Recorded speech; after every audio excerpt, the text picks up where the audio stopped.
For today's video is magluluto tayo ng biko. Yan o. Gawa tayo ng latik.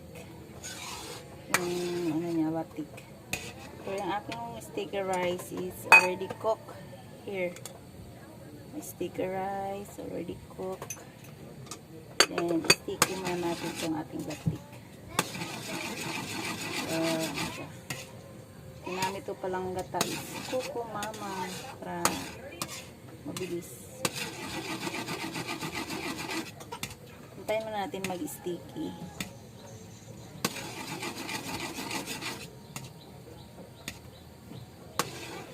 Halo-haloin lang. Halo-halo.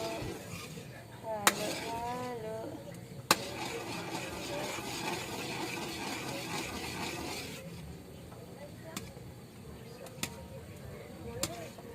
Saglit lang naman ito mag-sticky. Biko. Para matamis. Ito yung biko. Then after nito, magluto din ako ng maha. Maha blanca.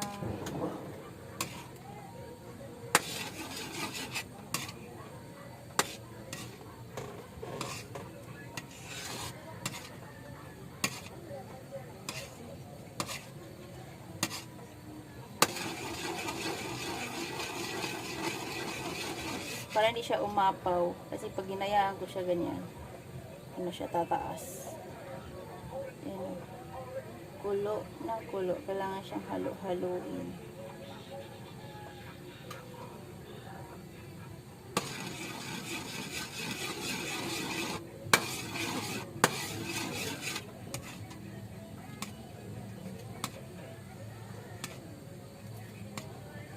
Wait muna natin hanggang mag-sticky siya. At ayan, medyo sticky ng ating latik. Gusto pa mas more na sticky pa. Para hindi siya mapapanis ba. Hindi siya magtagal siya ng ilang araw.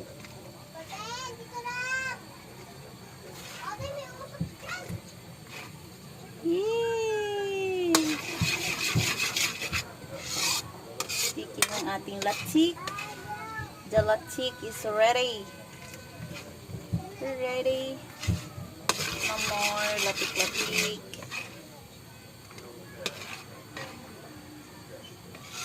Biko. Kailangan meron ng sweet. Para mag-sweet ang ating buong taon. Sana all. Ganun ba yun? Sweet. Oo nga, matamis. May matamis, may karne. Ang wala sa akin ngayon is yung lumpia. May giniling ako pero wala akong wrapper. So ang layo ng palengke, wala dito ang tinda sa aming Talipapa. Wala, ito na lang. Biko, pansit, at ulam. Sige na. Ilalagay na natin ang ating rice. Wait. Ilalagay na natin ang ating sticky rice. Ito, isang kalderong maliit. Ano to? Half kilo. Patayin na natin yung gasol. Kasi baka didikit. Lagay natin yung rice. Sticky rice. Our biko is yummy yummy. Parang naparami ang aking latik. O yan o, may dukot-dukot. Ano tayo? Tutong-tutong. Ayan o. Sali ko na. See. Tinan mo, perfect. So, ito lang yan lahat. Haluin muna natin. Ang hirap, ang init. Ang init. Halo na natin guys ang ating sticky rice. Nagawa ko nito kasi mainit. Very hot. Ang tamis nito, sobra. Magka-diabetes yung aking bisita nito. Kasi naparami yung aking latik. Pero okay lang to.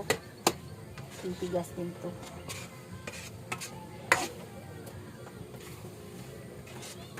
Sakit sa braso.